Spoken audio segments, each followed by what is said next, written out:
Hey, welcome back to IntyCenter 1957, where we're seriously considering relocating our coverage to Honkball so that we can continue to cover John Montgomery Ward after he was sadly and unfairly demoted earlier this week. But until we make such a choice, we will instead start this week with Amos Rusi and Alex Rodriguez helping every city bandwagoners to open a full, and I mean full, can of whoop ass on Zodiac Guardians. Rusi tosses a complete game, 7-hit shutout. He strikes out 4 along the way. Rodriguez homers and drives in 4 runs, and the bandwagoners take it 8-0. Just call heels the Ocho. Carl Yastrzemski, he had 4 hits. Mike Piazza had 4 ribbies, and the performance enhancers rescue a rocky start from old Hoss Radbourn. Hoss went 8 2/3 innings, gave up 7 runs on 13 hits before he was taken out 1 batter shy of his complete game. He brawled with his manager on the way back to the dugout. He put the pitching coach in a headlock. Enhancers win this one 10-7.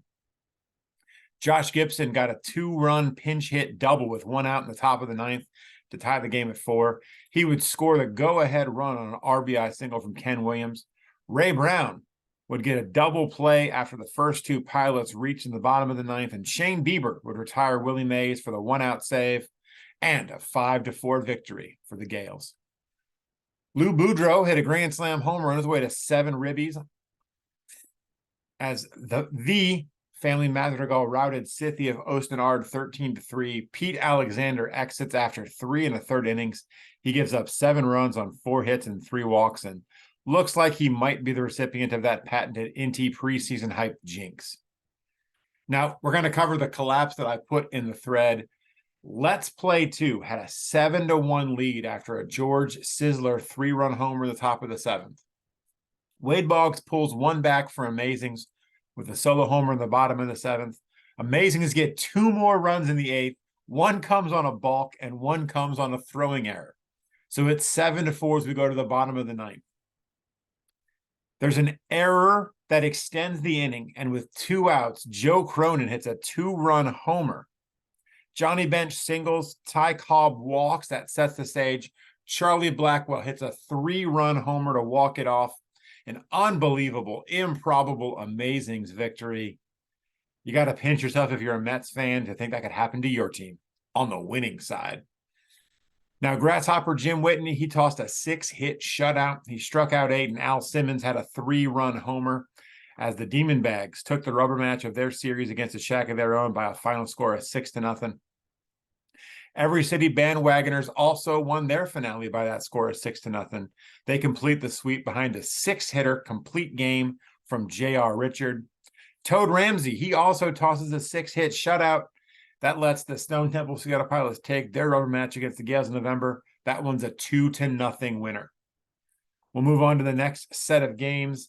And the first runs that get scored between Every City Bandwagoners and the Gales in November happens in the 6th inning on a Stephen Kwan 2-run triple. Kwan scores on a single from Ozzie Smith. Those are the only runs in the game. Kevin Brown gets that complete game shutout, and the Bandwagoners win the opener 3-0.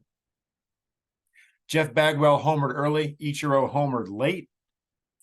And Fernando Valenzuela tossed a complete game 4-hitter, just a solo homer from Mike Trout, stopping him from the shutout. The Demon Bags take the opener against Scythia 6-1. Johan Santana was brilliant. He gave up 2 runs on 4 hits in a complete game effort against the Pilots. Mike Piazza drove in 3 runs, and Chuck Klein and Todd Helton each drove in a pair. The Enhancers win that one 7-2. We were tied at 5 in the Mile High City heading into the 9th inning. Mickey Cochrane reached on an error with 1 out. Deacon White got a pinch hit signal. Cy Seymour followed with a 3-run homer to put a shack of their own ahead, and a 1-2-3 9th from Howie Paulette got them the 8-5 win. And we're going to end this week talking about how Amos Rusi, we started with him. We're going to end with him too. He outduels Ray Brown. Ray Brown gave up 1 run. It was an RBI double to Bryce Harper in the 5th inning. Rusi was a single from Ray Brown in the top of the 6th away from a no-hitter. He has to settle for a 1-hit shutout, but the Bandwagoners win it 1-0. Look out for heels. The Bandwagoners are coming. This might just be heels year. You never know. That's going to do it for IntyCenter this time. We'll see you next time for another whip around. Fidus.